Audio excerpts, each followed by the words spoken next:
साधारणतः भूसंग पत्र व्यवहार व्यंजन स्वाद को दुई गुणित करने कराई मात्र खाद्यर स्वाद को बढ़ाउथिबा भूसंग पत्र स्वास्थ्य पई मध्य बेस लाभदायक। भूसंग पत्र पोषण तत्व भरपूर, यार सेवन द्वारा स्वास्थ्य रे अनेक उपकार मध्य होइथाय। भूसंग पत्र iron, calcium, phosphorus, vitamin C भली पोषक तत्व रही। यह पाचन तंत्र को सुस्थ रखिबारे बेस सहायक होइथाय। जानंतु यार चमत्कारी गुण विषय रे। भूसंग पत्र रे एंटीऑक्सीडेंट गुण रही। यह खराब कोलेस्ट्रॉल को वृद्धि करिबारे रोकी थाए। फल आपणकर हृदय जनित रोगरू मध्य रक्षा मिली थाए। हृदय जनित समस्या सृष्टि मध्य होई न थाए।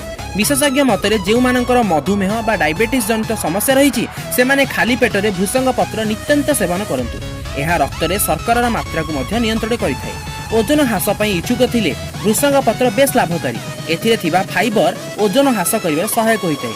भूसंग पत्र सेवन रे शरीर रक्त अभाव मध्य दूर होइथाए। एथिरे थिबा आयरन एनीमिया रू रक्षा करिबार सहायक होइथाए।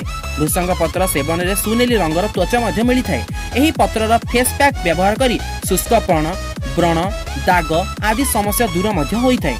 केश पई मध्य भूसंग पत्र बेस उपकारी। यह प्रोटीन और एंटीऑक्सीडेंट गुण रे भरपूर। यार व्यवहार केश को मजबूत करिथाए। यह केश मूल रे थिबा अनेक समस्या मध्य दूर करिथाए।